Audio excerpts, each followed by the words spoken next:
Hello and good evening to all of you. I am Ritunjay Sharma, and on behalf of CSAP Institute, I am going to bring you here about the detailed current affairs news and analysis program.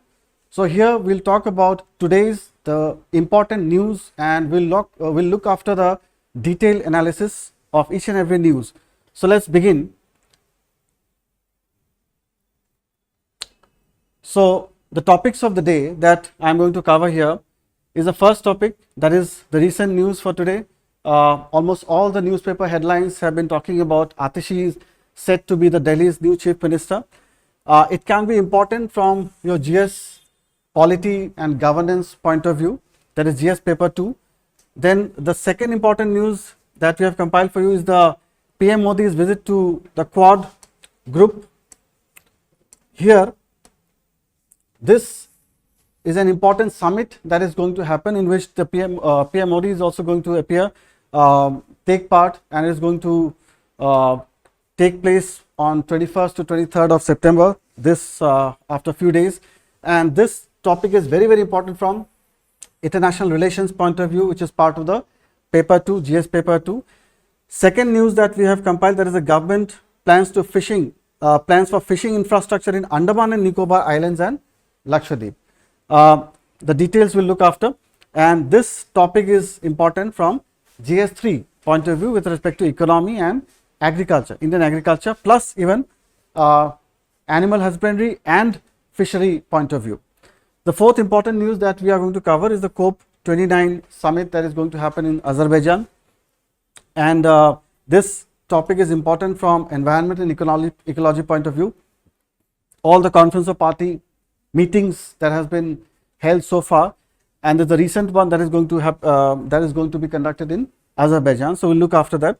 Then the fifth news that we are going to talk about is the first assembly elections in J&K over a decade. So we know that in Jammu and Kashmir, assembly elections are going to be held, and it's already in the run up to the assembly elections.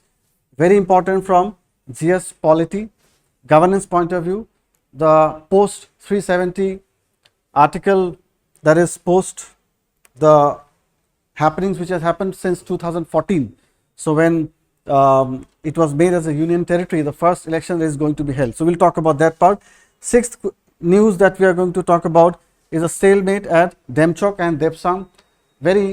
Almost all the newspapers, including Indian Express and Hindu, has covered about this aspect. That's important from the internal security as well as international relations. Both will get clubbed together here.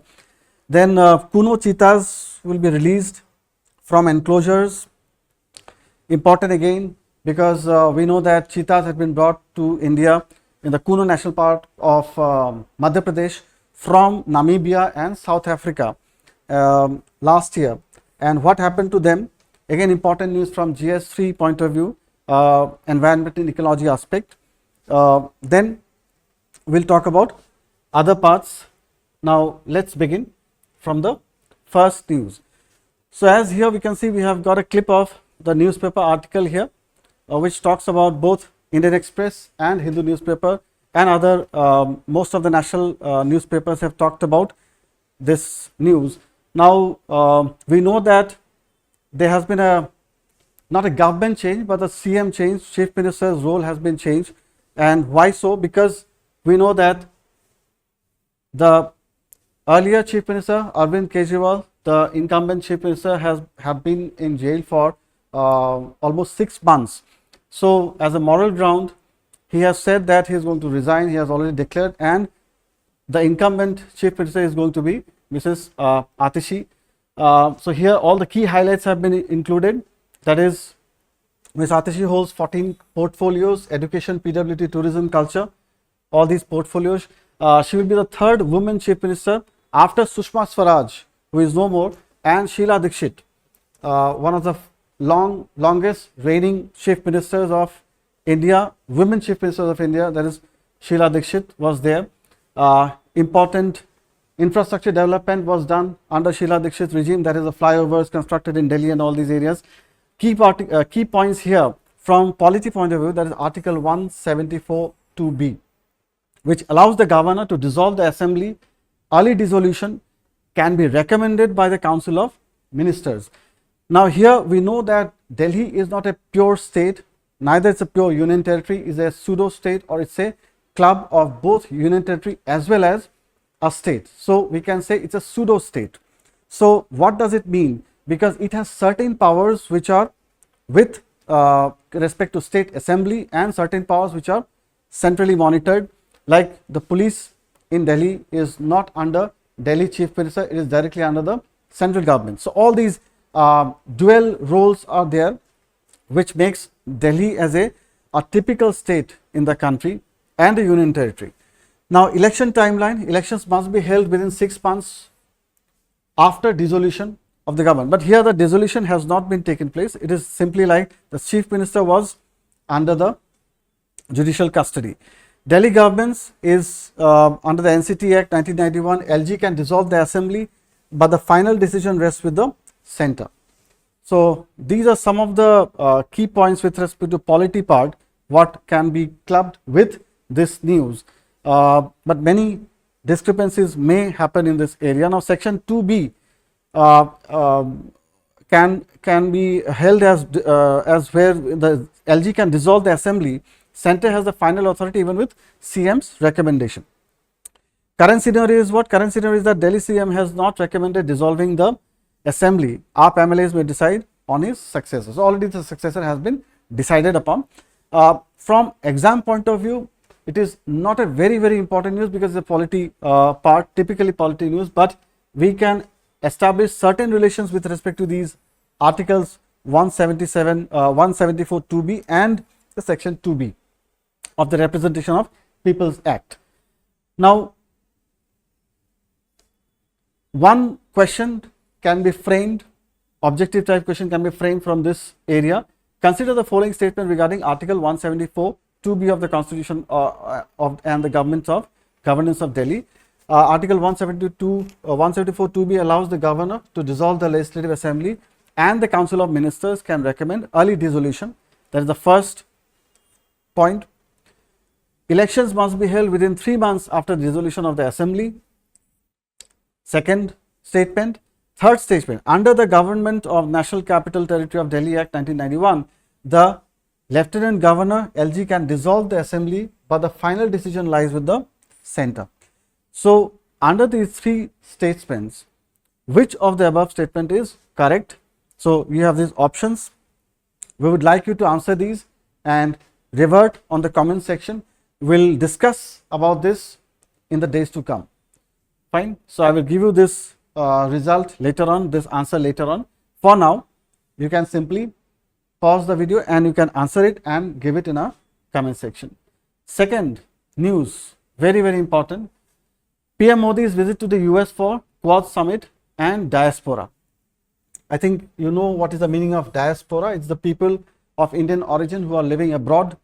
It comprises of a large section of people of Indian origin, overseas Indian citizenship holders, all these people. And why we are looking after, or why we are focusing upon those people, is because these NRI, we want them to invest, we want them to reinvest in India, because it has been a part of brain drain. The people who have gone out of India in search of job as technicians or bureaucrats, or not bureaucrats, like mostly medical fraternity, legal fraternity, engineering fraternity, those people who have gone out, we want them to either come back, or even if they wish to stay there, we want them to contribute to the growth of the country. That's why we try to allure them, we try to attract them towards India. One part of that is meeting the diaspora, but otherwise Quad is not meant for that. What is Quad? I think most of us we know is the Quadrilateral Security Dialogue. Who are the member states? Member states are United States, Japan, India and Australia. There are 4 countries, and because of that it is known as Quad. What is the purpose of this Quad group? The purpose is to promote regional security and economic cooperation in the Indo-Pacific areas. So main purpose is, always you have to remember, regional security and economic cooperation. Economic cooperation is one of the major stay in this area. Free and open Indo-Pacific. In terms of free trade as well, we can talk about that. Democracy, human rights and rule of law, to maintain the democracy, human rights and rule of law among the countries of Indo-Pacific. One of the important, very important focus of this is to counter China's influence in the region. So main or very important focus is to counter China's influence in the region. Key issues discussed so far has been maritime security, infrastructure development, supply chain resilience. Now here, one thing we would like to know that I would like to focus upon, that if you talk about the Quad group, then if you say the Southeast Asia, suppose we have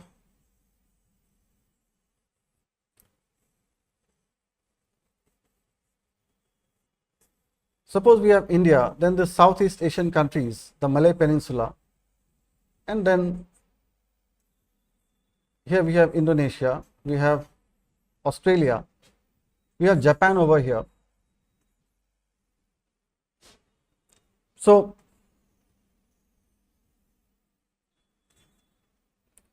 here there are certain islands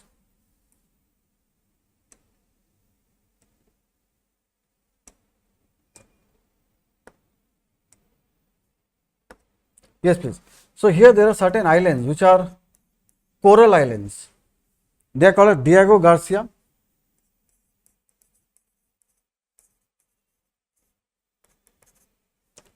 British Indian Ocean Territory, also known as, or Chagos Archipelago. Then US has a good presence, naval presence in this part. US is looking after the Indian Ocean through Diego Garcia. Then we have Australia here, Japan here, and obviously the main American continent. So you have Pearl Harbor next door. So you have great US presence, large US presence in this area. So in order to encircle what we can say, in order to contain the affluence, contain the expansionist tendencies of China, these four countries have got together. That is US, Japan, Australia, or ifale India, right? So countering India's influence is an important, but tate ako India is into focus, that is mostly on economic aspect. India, because India is also a growing economy, and any growing economy in the world, they don't want to fight straight away, fine, to speak in a blunt. So nobody wants to fight as a straight way. Why? Because otherwise any kind of a fight, as we have seen in Russia-Ukraine war or Israel-Palestine, is cause of human loss and most importantly economic loss, large scale economic loss. Even Russia has economically lost many resources, or they have tumbled down. Now India is not focusing on that. So military power, though it is part of this Quad group, but it is not the main focus. This is the main issue that Prime Minister Modi is going to discuss in the Quad meeting, that America is trying to pull everything towards the militarization of the entire group, more and more militarization of the entire group, because they have some obligations back home, because they have large defense sector. But India is trying to come out, trying to pull away from this militarization of the group as far as concerned, and that's the main issue that we are going to discuss upon. So let's see what may be the result of this. The key areas to be discussed here, as written, is the discussions on Indo-Pacific security, regional cooperation, and implementation of the Quad's 2022 agreements. So Indo-US relations, bilateral meetings to strengthen defense, trade, diplomatic ties with the US. Also, even the recent issue of Bangladesh may also come up in the discussion, because already we know that Don Lu is in Southeast Asia. He is the Southeast Asia expert, the representative of USA. Secretary of Southeast Asia, Mr. Don Lu, is an expert of this region, and he has been known, he has been famous for multiple wrong reasons, that to tumble the governments. But anyway, we are saying that in Bangladesh there may be certain effect or certain link between the diktats of Donald Lu. So that's also one of the things that India is going to look upon, India is going to talk about. And diaspora engagement is another part of the Quad group. It's a subsidiary discussion that we are going to do, as I said, because we want to attract, we want to take help of a large diaspora, a large group of Indian origin people who are living in the US and the other European or developed countries, so that we can either materially get use, we can get help from them in terms of money power, resources, or even in kind, either in cash or in kind.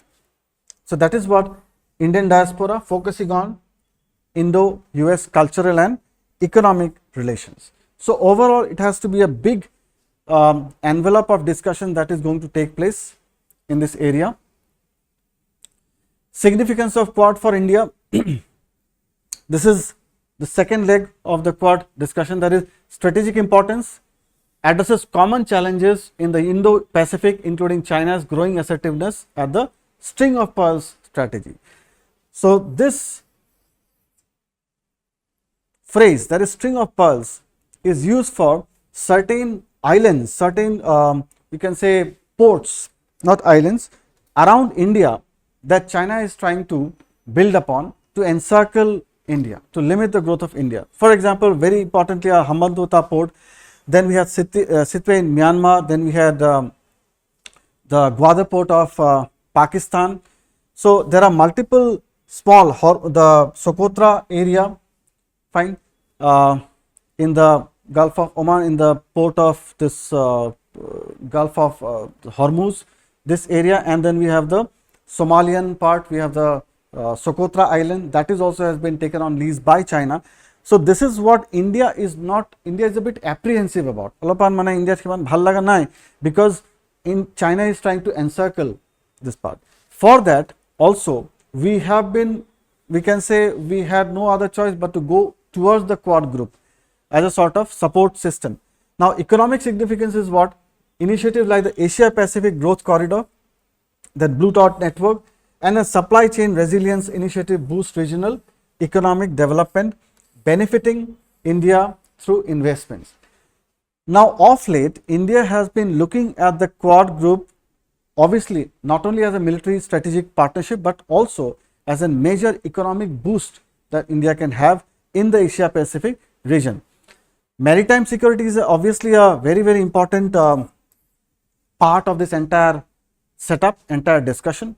It enhances India's maritime security via joint naval exercises and cooperation on navigation, piracy and illegal fishing, which takes place in many parts of the Indian Ocean. Regional stability is also one of the important priority sectors. It promotes a free, open, inclusive Indo-Pacific, supporting a rules-based international order. Now, USA has always been using this phrase that they want to set up a rules-based international order. But many times we have seen that at the garb of setting up a rules-based international order, they become a bit biased, or they become a bit self-centered, and they become a bit selfish, we can say, on the basis of their foreign policy, which we can see in terms of Israel, Palestine, even in terms of Ukraine war. So India is not very, very lukewarm or very, very easily trying to go towards the fold of US in terms of this. Then post-COVID diplomacy, it is one of the major development. Quad is one of the major development here. Offers opportunities for India as Japan and the US seek to shift manufacturing away from China. So this has been again sort of a, not typically Cold War, but sort of a Cold War that is going on between USA and China in terms of manufacturing part. So now USA and Japan both are trying to bring or move their manufacturing facility away from India towards away from China towards India, and India also under the PM Modi's leadership, what he is trying to picture India as in the global arena, that we try to establish, we trying to focus India as a what we can say good manufacturing facilities, hub of good manufacturing facilities. So we try to diplomatically put forth this point that yes, India can be a place of manufacturing giants. So we are trying to welcome all these. So that is also another strategic part of this entire issue. Another question that can be put forth here is the quadrilateral security dialogue, that is a strategic forum consisting of which of the following countries. So you can easily mark whichever is correct alternative and you can send it in our comment section. Let's talk about the other third important news for today.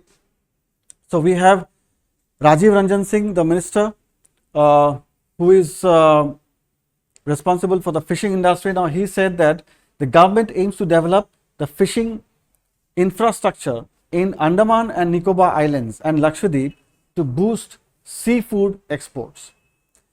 So far we know in India, Kerala has been the premier area, has been the premier state in terms of production of seafood, marine food, and so Kerala has been exporting seafood. But we are trying to diversify. So a huge amount, that is almost 60,000 to about 1 lakh crores is the outlay that the government of India is trying to bring in, trying to focus upon within the 100 days of celebration of the present government.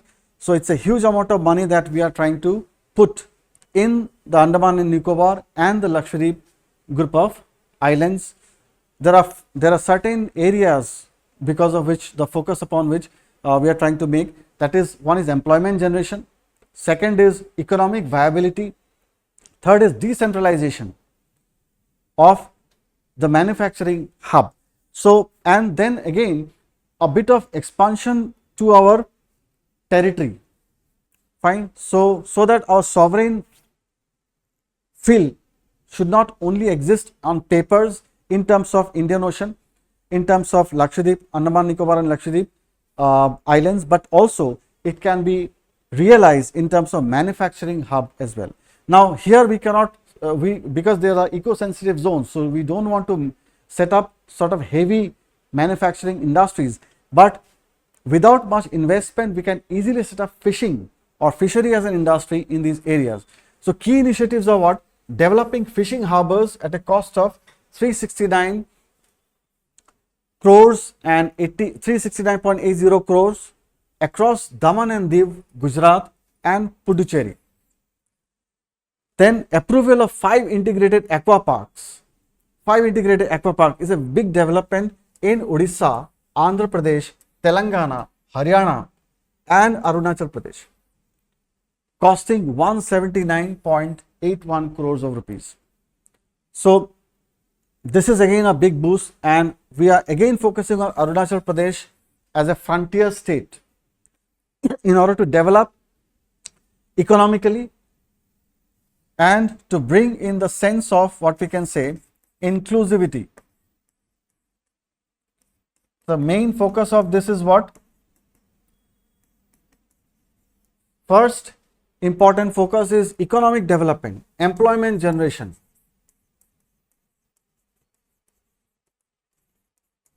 Economic development, because যদি economic development নহয় তেতিয়াহ'লে কি হ'ব, ফ্ৰাষ্ট্ৰেশ্যন in the society. আৰু এইবিলাক frontier area হয়, Andaman Nicobar, Lakshadweep, these are frontier areas. লাক্ষাদ্বীপৰ পৰা বহুত কেইদিনৰ ড্ৰাগিজিমৰ নিউজ আহি আছিলে, চ' ট্ৰাফিকিঙৰ নিউজ আহি আছিলে, ড্ৰাগ ট্ৰাফিকিঙৰ নিউজ আহি আছিলে এজ এ বেঞ্চ মাৰ্ক। চ' যেতিয়া পজিটিভ ডেভেলপমেণ্টছবিলাক নহয় তেতিয়া নেগেটিভ আসপেক্টছবিলাক আহি যায়। চ' in order two stop that, prevention, employment generation, economic development, তাৰপিছত bring in the sense of inclusivity, সেইটো এটা ডাঙৰ issue.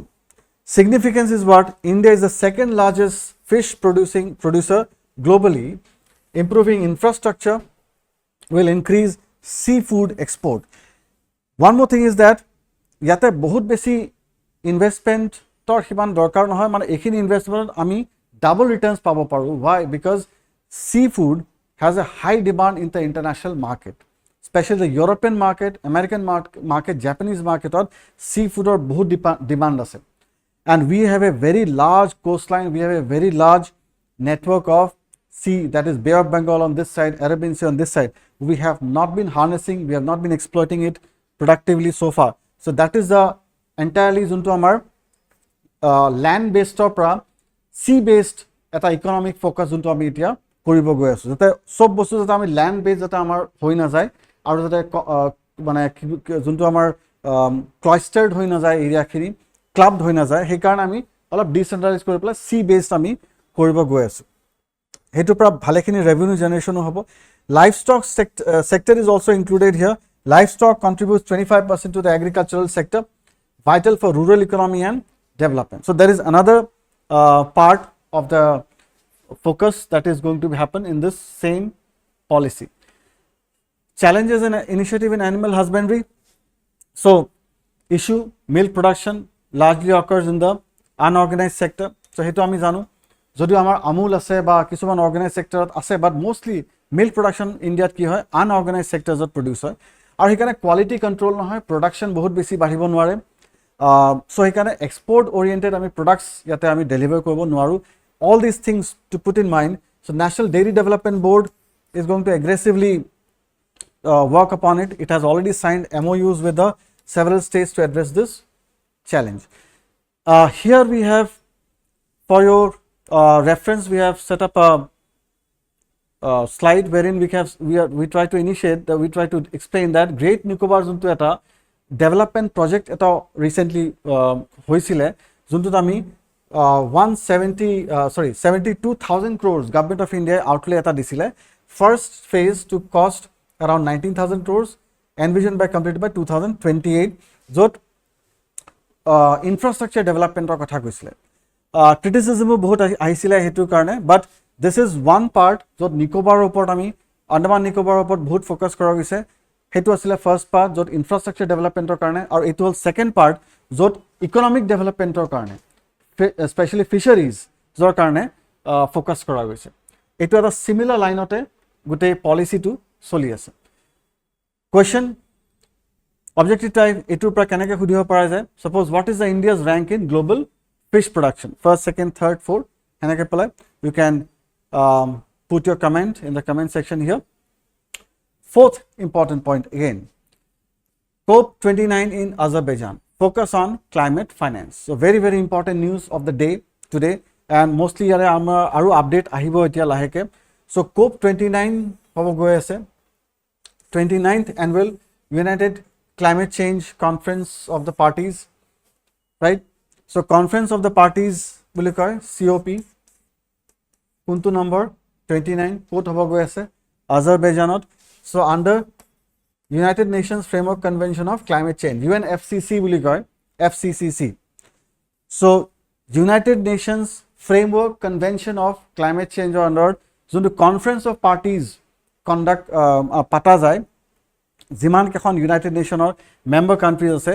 This marks an important opportunity for global cooperation on climate action, especially concerning climate finance. So COP29 or main juntu agenda hobo goi ase hetu ki hobo goi ase climate finance, that is juntu bare bare developed world yate juntu article aise etu you can see in the Hindi newspaper, also in Indian Express they have covered it. So এতিয়ালৈকে যোনটো develop world আৰু developing world environment related যোনটো major যোনটো debate চলি আছে সেইটো হ'ল develop ৱৰ্ল্ডে কয় যে ডেভেলপিং ৱৰ্ল্ডে পলিউশ্যন বেছি কৰি আছে। ৰিচেণ্টলি আকৌ এটা নিউজ আছিলে যে India is one of the major plastic polluter in the world, চবতকৈ বেছি এনুৱেল প্লাষ্টিক পলিউটাৰ ইণ্ডিয়া হয়। চ' এইবিলাক নিউজৰ পৰা এইবিলাক মানে এট্ৰিবিউটছ দি পেলাই they want to prove that developing ৱৰ্ল্ডে গোটেই পলিউশ্যন ক্ৰিয়েট কৰি আছে। বাট ডেভেলপিং ৱৰ্ল্ডে কয় যে per capita pollutants sobotke beshi produce korise developed world, right? Gas guzzling nation boli kowa jay United States of, that per capita paper consumption, per capita fuel consumption is maximum by the USA. So ei duta herite jodi etia developing country koy that we don't have money, amar poisa nai, he karone you people finance us, finance korile amar technology amar finance korile আমি সেই পলিউটেন্সৰ আমি লেভেলটো অলপমান কমাব পাৰিম নহ'লে we are not self sufficient in mitigating all these pollutants. Conference of Parties Annual United Climate Meeting COP is an annual conference held under the United Nations Framework Convention on Climate Change UNFCCC to address climate related issues. Origin কেতিয়া হৈছিলে Rio সামিটৰ পৰা হৈছিলে 1992 led to the creation of UNFCCC, a multilateral treaty signed by 154 countries, at that time 154 countries. The primary goal of the UNFCCC is to stabilize greenhouse gas. Greenhouse gas ki ase ami sobe janu carbon dioxide, methane, ozone, water vapor concentrations to prevent dangerous anthropogenic interference with the climate. Anthropogenic মানে কি মানুহে কৰা man made anthropogenic interference মানুহে যেনেকৈ for example plastic garbage disposal so হেতুৰ পৰা আমি কেনেকৈ ৰখাব পাৰো entry into the force. The UNFCCC came into force in 1994. কেতিয়াবা প্ৰিলিমছৰ কাৰণে ডেট বিলাক বা ইয়াৰ বিলাক অলপমান ইম্পৰ্টেণ্ট হয় and since then the COP meetings have been held annually with countries discussing progress and setting climate action goals. Global participation presently 198 countries are referred to as parties, signatories to the UNFCCC, showcasing a global commitment to address climate change. More details are going to be there. যেতিয়া এইটো আমাৰ start হ'ব তাৰপিছত everyday basisত there detail আহিব we are going to share with you all the details of the COP29 কি developments হৈছে. Now upcoming COP28 and truce climate crisis proposal and warning target. Azerbaijan aims to push for consensus on limiting the global temperature rise to below etu ami try kori asu below 1.5 degree Celsius ami jate restrict koribo paru global temperature to pre-industrial revolution period or pra fine above pre-industrial level. So pre-industrial level or pra jate ami 1.5 degree Celsius loke ami restrict koribo paru nohole ki hobo jiman global warming or negative attributes bilak ase sea level rise hok ice melting hok so climate unpredictability hok rainfall unpredictability hok right diseases jiman ase karon ke jeta borof golibo bacteria virus fungus or prokop to besi ahibo to bemar besi ke bahiribo ei gutei bilak issues jate connected hoy ase. This target is critical in avoiding catastrophic climate impact. So avoiding catastrophic climate impacts ot ei gutei bilak bostu ahi and the host will emphasize the urgency of addressing this issue. Host mane Azerbaijan. Unfulfilled 100 billion commitment. So etu 100 billion commitment already korisile jonto eta unfulfilled hoy ase. So a key topic for COP29 will be the unfulfilled promise made by the developed countries in 2009 to provide 100 billion annually to developing countries for climate action. So developing country bilakok $100 billion collectively developed country bilake provide korim bile promise korisile jonto etao hetu hua nai ar hetie dangor debate jonto soli ase in the conference of parties. Conference is expected to set a new target above 100 billion. So developing country bilake etia ako try koribo sai ase je 100 billion or pra olopan jate push kori pelai eta figure olopan upor jate ami target fix koribo paru jate we can get some more money, some more grants for research purposes.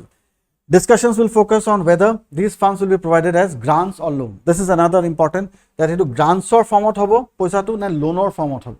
Loan jodi hoy soft loan hobo, short term loan hobo, long term loan hobo. All these nitty-gritties have to be discussed upon these issues. So truce proposal for climate unity. Azerbaijan will propose a COP truce similar to the Olympic truce to avoid geopolitical tensions during the conference. So Azerbaijan is proposing about the truce. These 2-week truce would allow nations to focus on collaborative efforts to address climate crisis without interference from political divisions. So that is what is focusing upon Azerbaijan is focusing upon. Questions kenake put koribo paru etur pra UN Climate Conference COP is held annually under the United Nations Framework Convention on Climate Change, which significant event led to the creation of UNFCCC. So bahut keta agreement ase Kyoto Protocol, Paris Agreement, Rio Earth Summit, Montreal Protocol. So kuntu protocol under ba kuntu agreement under COP to set up kora goisile. Fine. ABCD is the answer now. You can put it in the comment box. COP 29 annual conference party is said to be hosted by which of the following countries? Very easy. You can just put your mark and then put it in the comment box. Next, first assembly elections in J&K over a decade. It was a down news. So, আজি পেপাৰটো আহিছে almost গোটেইকেইখন paper আজি cover কৰিছে সবতকৈ important যোনটো headline হিচাপে আহিছে first পেজতে The Jammu and Kashmir is conducting its first assembly elections over a decade on September 18. Right, so আজি আৰম্ভ হৈ গৈছে. So previous assembly elections was held in 2014, making this a significant political event for the region post the abrogation of Article 370. Article 370 গুচোৱাৰ পিছত first election হ'ব হৈ আছে এতিয়া আৰু সেইটোৰ পৰা কি নতুন ডেভেলপমেণ্ট হ'ব পাৰে. Already Home Minister Kali Porokhi eta comment disile je terrorism has been mummified, it has been put so deep onto earth that it is unable to getting there is no scope of it getting revived, right? So India is going to carrot and stick policy boli koy, that there will be stick in terms of zero tolerance in terms of terrorism, cross border terrorism, or if a carrot, that is elections are going to be conducted. So hetu eta dawar development juntu yate hobo goi ase. Voter demographies, which is again a bit of statistics that we can look upon. 23.27 lakh registered voters are there. Out of it, male voters kiman say about 17.16 lakh, female voters are 11. These are not these figures are not very important, but it's good to know information. And then this electorate distribution indicates a higher percentage of male voters in these constituencies. Fine. So কিছুমান নতুন constituency যোনটো এতিয়া লাইমলাইটত আহিছে. Criminal background of candidates, 36 candidates, 16%. These are there.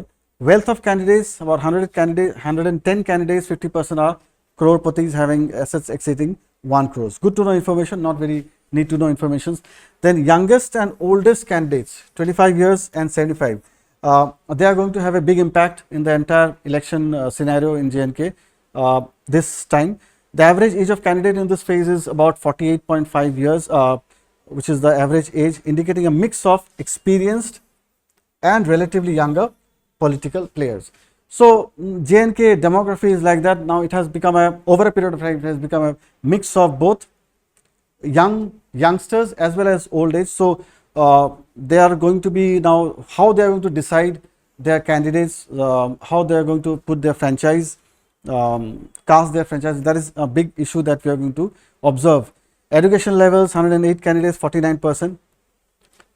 So major contestants, 5 key contests to watch in phase 1, that is Anantnag, Bijbehara, Pulwana, Banihal, Doda. Banihal has been in news. Banihal tunnel banaise aru Doda, Kishtwar. These are a bit disturbed. South Kashmir districts hoy, olopan disturbed area hoy. Here we have drawn a map showing you that this part, the northern part in J&K is the Kashmir. We have the 3 areas which has been divided into Kashmir area, then the Jammu area.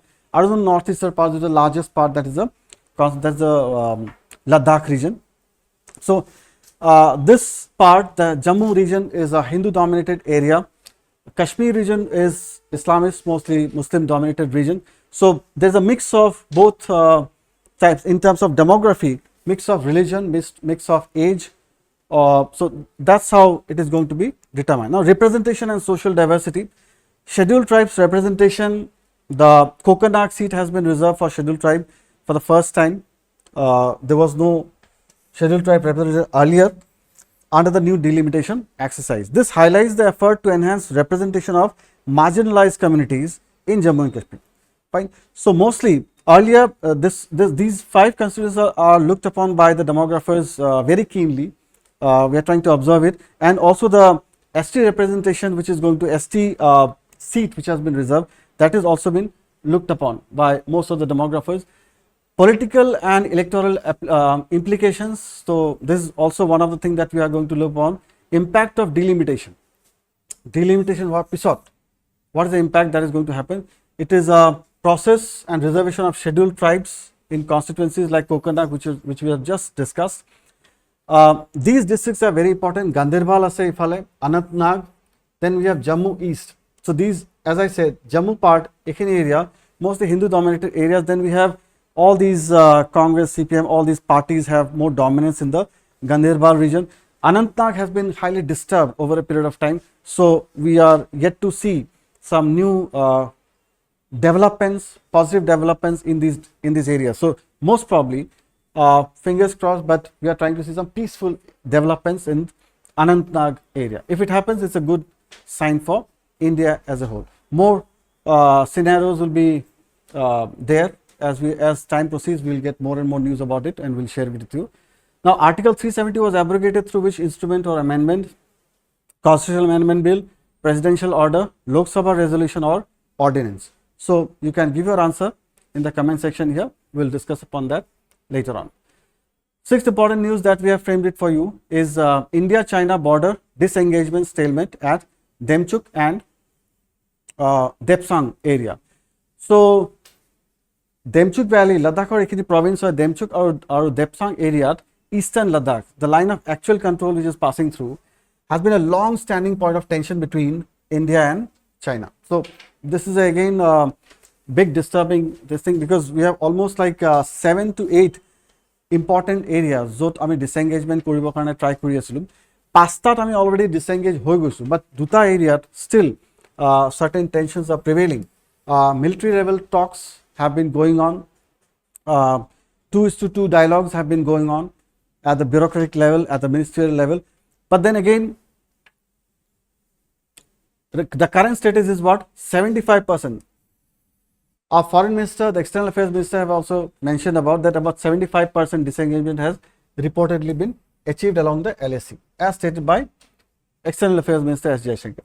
Despite progress in 5 friction points, Demchuk and Depsang have seen no resolution over the past 2 years. So it's not a very good news for India, but yes, we are trying our level best with the Chinese counterparts, trying to convince them that if we can bring up some resolution in these 2 sectors, it will be good for both of us. Prime Minister's stance is what? PM Modi and the Chinese, his counterpart Xi Jinping are expected to attend talks at the upcoming BRICS summit, similar to discussions at the G20 summit in September 2022. So BRICS summit is also going to happen. We'll cover that part as well. As Jaishankar stated that while 75% disengagement has been accomplished, there is still more to do, referring to the unresolved friction points.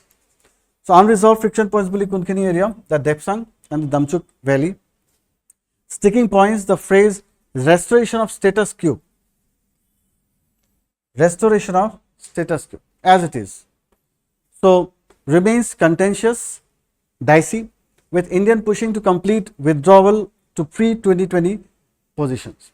So already in certain sectors, Chinese military has also claimed their area. They have also been started claiming Arunachal Pradesh as a southern Tibet part.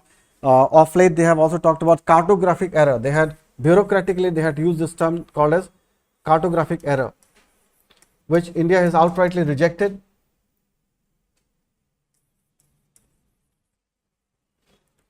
As being a bureaucratic vendetta. So that is again we are going to look that whether the both sides are going to disengage or they are going to resolve this issue, how it is going to happen, etc. So this is the area, the Demchuk area. Very near to this is the Galwan area, that wherein we have hot springs very nearby. Golden Daulat Beg Goldi is a very hotbed of this is the area of tri-junction, wherein you have LAC passing through it, and we have the Siachen Glacier also, almost 2/3 of Daulat Beg Goldi crossing over. Then you have China, this side you have the Pak occupied Kashmir line, which is the Gilgit province passing through this area, and then we have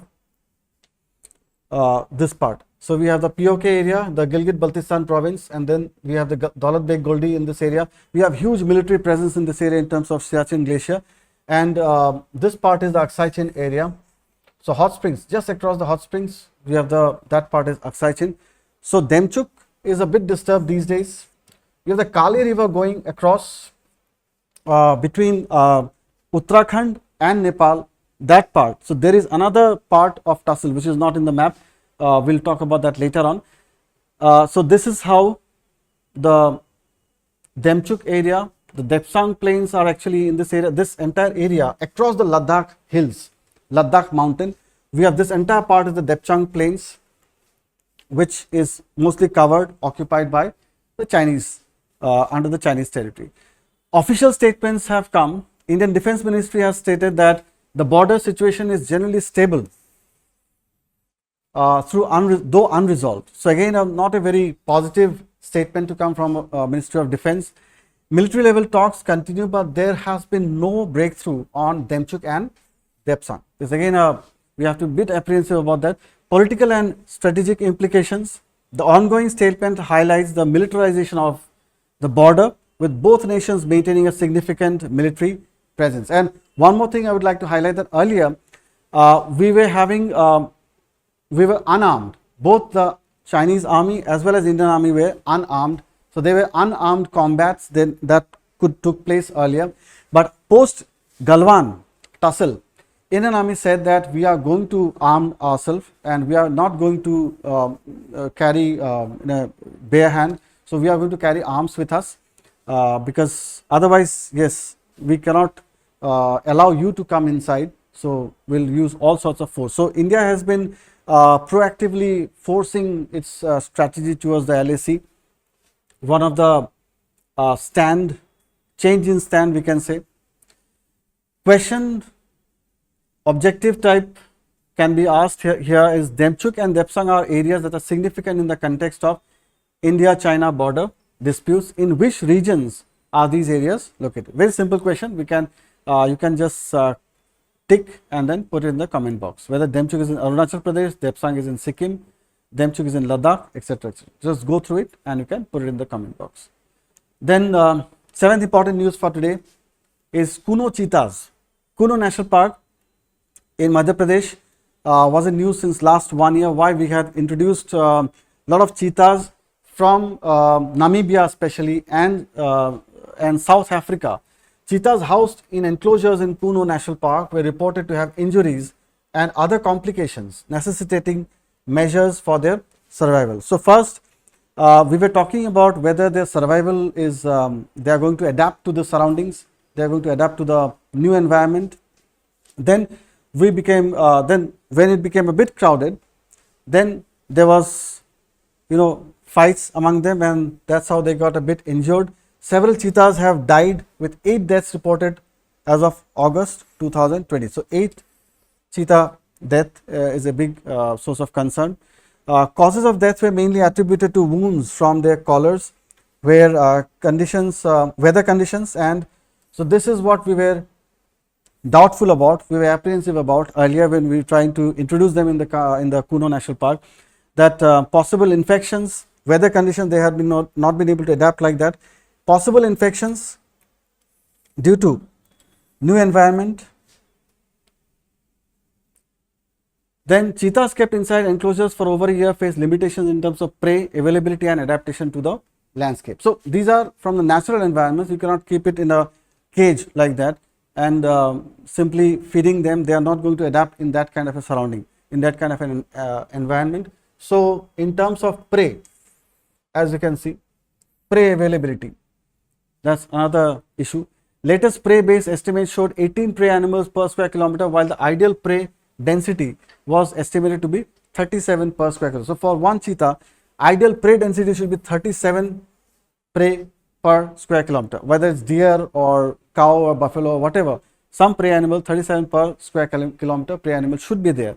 There has been found to be 18 prey animals, so which is well short of the optimum requirement. That's again a big issue, because of which we have found this problem. Financial and resource allocation, funding for the live bait.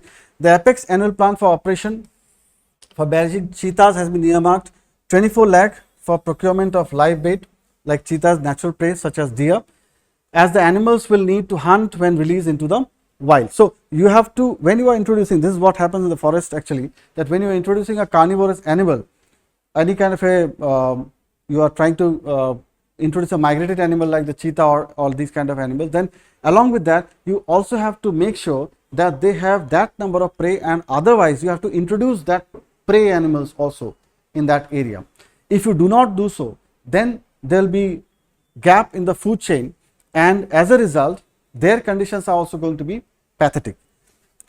Additionally, 30.8 lakh has been allocated for surgical care for cheetahs, including provision for treating wounds and monitoring health. That's all about. So, plans to release cheetah into the wild. So, officials plans. So, you can just hear everything monsoon season, but there are concerns about whether they will be able to adapt to the wild properly. So, these concerns are already been there. Senior officials have assured that the release will happen in a phased manner, because we have already lost 8 of them. So, we are now trying to make sure that they are released in a phased manner. Grassland maintenance is a very, very important aspect to maintain the ecosystem, to maintain the environment of that national park. Significant challenge in managing Kuno National Park is maintaining the 13,000 hectares of grassland. Right. Now, one more thing, geographically we have to understand that this year was a El Nino year. So, for that there was a bit of warming. So, the grasslands dried up to such an extent. That is also one of the reason why the herbivorous animals could not live properly. So, the prey area, the prey numbers dwindled, and because of that also they faced a bit of shortage of food supply. Eradication of invasive species. Officials have identified the need for continuous eradication bushwoods, which negatively affect the open habitats crucial for cheetahs to survive. So, yes, invasive species, again, like we know, the Parthenium is a big invasive species. In terms of grasslands, they dilapidate, they eradicate other competitors from that area, and they try to tarnish the greenery of that area. That is one of the aspects. So, if the greenery is gone, then the herbivorous animals will find very difficult to live in that, and that is how it will impact even the carnivorous animals like cheetahs. Again, question, Kuno National Park, which is a national park and wildlife sanctuary, is located in which Indian state? Straight questions, you can just put your mark and then put it in the comment box. Right. Prelims facts. So, Center for Rural Enterprise Acceleration through Technology, CREATE. So, launched in Leh by the MSME Ministry to promote rural enterprises. What it does, it aims to enhance local productivity, product quality, and economic potential, improving livelihoods for local communities. So, facilities provided by CREATE. So, you can just go through this one. Florence Nightingale Awards, again, on what basis it is given, why it is given. So, all these things have been there in the slide, you can just go through. Who was Florence Nightingale? In terms of nursing, she made a big impact in the world of nursing. Then, these are some of the mains questions that we have compiled for you. CSB mains practice questions. India is the second largest fish producer globally, yet the country's seafood export potential remains untapped. Discuss the potential impact of government's recent initiative to develop fishing infrastructure in coastal regions like Andaman Nicobar Islands and Lakshadweep to enhance seafood export. We have just discussed upon that in that slide of the news that we have just discussed upon. So, you can write up something and then you can discuss upon that. We will talk about that later on. Fine. So, thank you all. These are all our monthly magazines that you can subscribe from our institute. This is the Brahmastra batch and this is the VAJRA batch that we have already launched. So, this is entirely prelims come man. This is the mains batch. This is also in the VAJRA batch. We are giving you only for 2,100. The entire series up to from prelims, mains to interview, entire guidance has been included here. So, for any details, you can just call up in this number given below. Fine. Thank you all for today. See you tomorrow. Thank you.